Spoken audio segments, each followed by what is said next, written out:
وَلَقَدْ يَسَّرْنَا الْقُرْآنَ لِلذِّكْرِ فَهَلْ مِن مُّدَّكِرٍ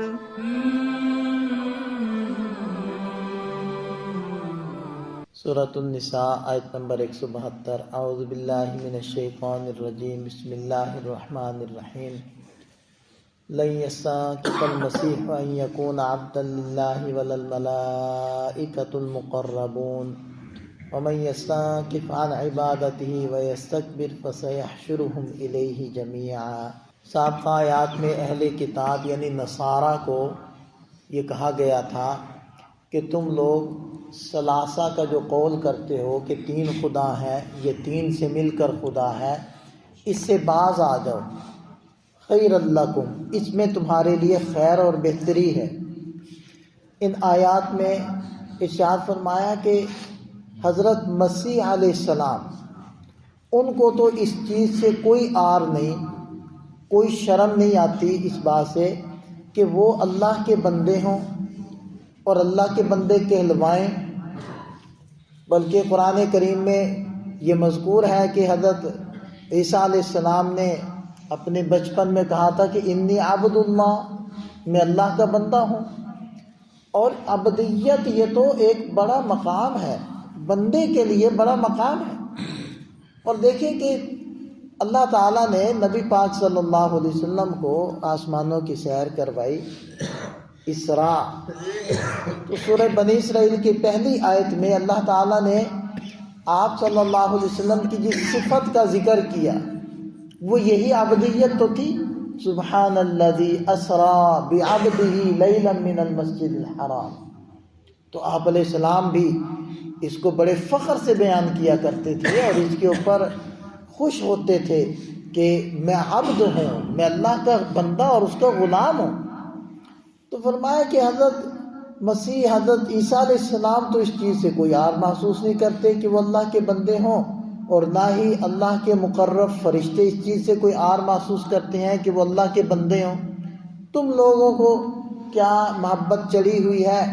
کہ تم لوگ ان کو، حضرت عیسیٰ علیہ السلام کو اللہ تعالیٰ کا جز ثابت کرنے کے اوپر تلے ہوئے ہو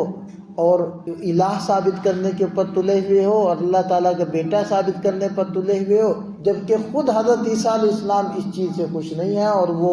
اپنے آپ کو بندہ کہلانے پر کوئی شرم محسوس نہیں کرتے۔ اسی طرح مشرکین مکہ وہ فرشتوں کو اللہ تعالیٰ کی بیٹیاں کہتے تھے، تو ان کے اوپر بھی نکیر ہو گئی کہ فرشتے جو اللہ کے مقرب ہیں وہ بھی اس چیز سے عار محسوس نہیں کرتے کہ وہ اللہ کے بندے ہوں۔ وَمَن يَسْتَنكِفْ عَنْ عِبَادَتِهِ، اور جو بھی اللہ کی عبادت سے عار محسوس کرے، وَيَسْتَكْبِرْ، اور تکبر محسوس کرے، تکبر کرے، فَسَيَحْشُرُهُمْ إِلَيْهِ جَمِيعًا، تو ان تمام کو اللہ یعنی تمام انسانوں کو اللہ اپنے پاس جمع کرے گا، عنقریب جمع کرے گا۔ پھر کیا ہوگا؟ فَأَمَّا الَّذِينَ آمَنُوا وَعَمِلُوا الصَّالِحَاتِ، بہرحال جو لوگ ایمان لائے اور نیک عمل کیے، فَيُوَفِّيهِمْ أُجُورَهُمْ، ان کو ان کا اجر، ان کا بدلہ پورا پورا اللہ تعالیٰ عطا فرمائے گا، وَيَزِيدُهُمْ مِنْ فَضْلِهِ، اور اپنے فضل سے مزید بھی عطا کرے گا، یعنی بونس بھی ملے گا۔ یعنی جتنا انہوں نے عمل کیا ہوگا صرف اتنا بدلہ نہیں دے گا، بلکہ اپنی طرف سے، اپنے فضل سے، اپنی مہربانی سے مزید بھی اللہ تعالیٰ عطا فرمائے۔ وَأَمَّا الَّذِينَ اسْتَنكَفُوا، اور بہرحال جن لوگوں نے عار محسوس کیا، یعنی اللہ کی عبادت سے عار محسوس کیا، وَاسْتَكْبَرُوا، اور تکبر کیا، فَيُعَذِّبُهُمْ عَذَابًا أَلِيمًا، تو اللہ تعالیٰ ان لوگوں کو دردناک عذاب دے گا۔ وَلَا يَجِدُونَ لَهُم مِّن دُونِ اللَّهِ وَلِيًّا وَلَا نَصِيرًا، اور وہ اپنے لیے اللہ کو چھوڑ کر نہ تو کوئی حمایتی کو پائیں گے اور نہ ہی کسی مددگار کو پائیں گے۔ کوئی کون مدد کرے گا وہاں؟ ایک اللہ تعالیٰ ہی مدد کر سکتے ہیں، تو اللہ تعالیٰ کے تو نافرمان بن کر گئے ہیں، تو اللہ تعالیٰ بھی مدد نہیں فرمائیں گے۔ یا ایھا الناس، اے انسانوں، چونکہ سورت کا اختتام ہے تو تمام انسانوں کو اللہ تعالیٰ خطاب فرما رہے ہیں۔ قد جاءکم برہان من ربکم، تمہارے پاس تمہارے رب کی طرف سے برہان آ چکی۔ برہان کا معنی ہوتا ہے دلیل اور حجت، اور یہاں برہان سے مراد حضور نبی کریم صلی اللہ علیہ وسلم کی ذات اقدس ہے، کیونکہ آپ علیہ السلام کی ذات، آپ علیہ السلام کے کریمانہ اخلاق، آپ علیہ السلام کے معجزات اور آپ علیہ السلام پر نزول قرآن، یہ سب حجت ہے۔ آپ علیہ السلام کی ذات حجت کا مجسم ہے۔ آپ علیہ السلام کا کریمانہ اخلاق اور آپ علیہ السلام کے معاملات، آپ علیہ السلام کی جنگیں، تو یہ ساری چیزیں ہی حجت ہیں۔ کیونکہ ایک ایسی ذات کہ جو یتیم ہوں، کسی ادارے، مدرسے، مکتب اور اسکول سے انہوں نے تعلیم حاصل نہ کی ہو، اور غربت ہو، کوئی مالداری بھی نہ ہو، ساری قوم کے ساتھ رہتے ہوں، کوئی لمبے چوڑے سفر اور دیگر ممالک میں جا کر علوم کا حصول بھی نہ ہو، یہ بات اچھی طرح ثابت ہو، پھر وہ ہستی 40 سال کی عمر کے بعد اچانک سے ایک کلام کرنا شروع کریں، ایسا کلام کہ سارے عرب اس جیسا کلام بنانے کے اوپر کوشش کرنے کے باوجود عاجز آ جائیں، تو یہ معجزہ نہیں ہے ہوتا اور کیا ہے؟ سب سے بڑا معجزہ نبی پاک صلی اللہ علیہ وسلم کا یہ قرآن ہے۔ اور پھر آپ علیہ السلام صرف 23 سال کی زندگی ہے نبوت کی، اس اتنے مختصر سے عرصے میں آپ علیہ السلام نے پورا قرآن امت کو دیا، قرآن کی ساری عملی تشریحات امت کو دی، پھر ایک اسلامی مملکت کا قیام اور دیگر قبائل کے ساتھ معاہدے اور جنگیں،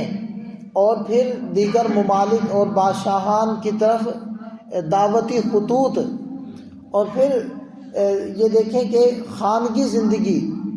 پھر جتنے بھی معاشرتی اور اقتصادی مسائل تھے سب کی وضاحت۔